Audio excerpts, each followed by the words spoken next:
चंद्रशेखर आजाद ने इंटरव्यू में दिया कांशीराम वाला टास्क।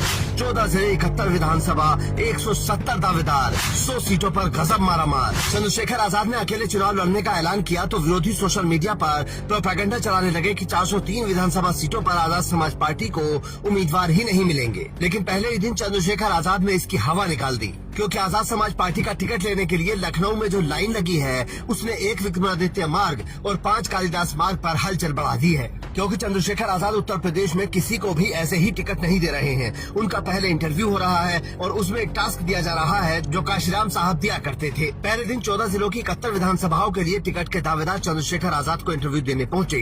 आपको जानकर हैरानी होगी कि इन 71 सीटों के लिए 170 से ज्यादा उम्मीदवारों ने इंटरव्यू दिए। अकेले बिजनौर से 35 उम्मीदवारों ने दावेदारी ठोकी, मतलब हर सीट पर 5 दावेदार। इस हिसाब से तो चंद्रशेखर आजाद के पास 403 सीटों पर 2000 से ज्यादा दावेदार हैं और ट्विटर के कुछ धुरंधर कह रहे थे कि 403 उम्मीदवार कहां से लाएंगे। लेकिन इन नेगेटिव लोगों को छोड़िए और आगे की बात समझिए और इन तस्वीरों को गौर से देखिए। कैसे नीले गमछे वाले लोगों ने नवाबों के शहर में बाबा साहेब की धमक दिखाई। ये सारे लोग अपनी बारी का इंतजार कर रहे हैं। चंद्रशेखर आजाद ने सभी दावेदारों को एक टास्क भी दिया है जो पहले कांशीराम साहब करते थे, लेकिन बाद में बसपा उसे भूल गई और अब चंद्रशेखर आजाद ने वही फॉर्मूला अपनाया है। उन्होंने साफ कहा है कि जो भी टिकट चाहते हैं उन्हें अपनी विधानसभा से 25,000 सक्रिय सदस्य बनाने होंगे। अब सवाल है कि ये कैसे सुनिश्चित होगा कि कार्यकर्ता सक्रिय रहेगा या नहीं। तो इसके लिए कांशीराम साहब वाला फॉर्मूला अपनाया गया है, जिसमें हर सदस्यता लेने वाले कार्यकर्ता से 20 रुपए की ज्वाइनिंग फीस ली जाएगी। इसके पीछे की सोच ये है कि पैसे देकर वही सदस्यता लेगा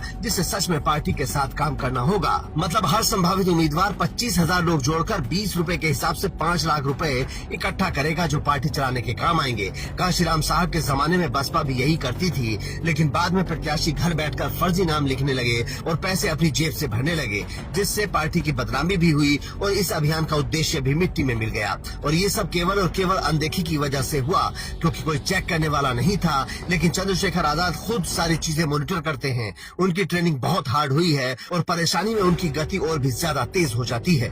इसीलिए लोग उनके साथ जुड़ना चाहते हैं, उनकी पार्टी का टिकट चाहते हैं, क्योंकि उन्हें पता है कि चंद्रशेखर आजाद चुनाव जिताने का मादा रखते हैं। इसे कुछ उदाहरणों से समझ सकते हैं। लोकतंत्र में किसी की भी ताकत वोटों से आकी जाती है और चंद्रशेखर आजाद की पार्टी ने लोकसभा चुनाव में 2 सीटों पर चुनाव लड़ा था, जिसमें से एक पर जीता और दूसरी पर करीब 80,000 वोट हासिल किए। फिर यूपी में कुछ विधानसभा सीटों पर उपचुनाव हुए, जिसमें मीरापुर विधानसभा सीट पर उनके उम्मीदवार को 12% वोट मिले और खुदरकी में भी आजाद समाज पार्टी के उम्मीदवार को 14,000 से ज्यादा वोट मिले। मतलब साफ है कि चंद्रशेखर आजाद की पार्टी को लोग वोट देना चाहते हैं। इसके अलावा चंद्रशेखर आजाद की रैलियों में कितनी भीड़ आती है वो किसी से छिपा